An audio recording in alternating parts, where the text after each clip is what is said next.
Hello প্রকাশ। আজ আমরা ভারত সম্পর্কে কিছু আকর্ষণীয় তথ্য দেখব যা আপনি সম্ভবত জানেন না। 3 নম্বর, একটি ভাসমান ডাকঘর। ভারতে বিশ্বের বৃহত্তম ডাক নেটওয়ার্ক রয়েছে। এমনকি এর মধ্যে শ্রীনগরের ডাল লেকে একটি ভাসমান ডাকঘরও রয়েছে।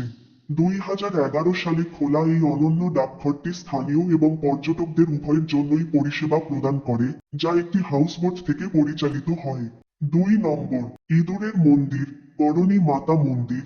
রাজস্থানে করণী মাতা মন্দিরে 25,000-এরও বেশি ইঁদুর রয়েছে, যেগুলিকে পবিত্র বলে মনে করা হয় এবং কাব্বা বলা হয়। ভক্তরা বিশ্বাস করেন যে ইঁদুর খাওয়ানো বা স্পর্শ করা সৌভাগ্য বয়ে আনে। আপনি যদি ভারতকে ভালোবাসেন, তাহলে সাবস্ক্রাইব এবং অনুসরণ করতে ভুলবেন না।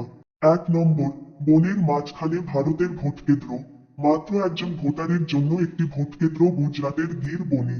নির্বাচন কমিশন মাত্র একজন ব্যক্তির জন্য একটি বিশেষ বুথ স্থাপন করেছে, একজন পুরোহিত যিনি কখনো ভোট মিস করেন না। বাই।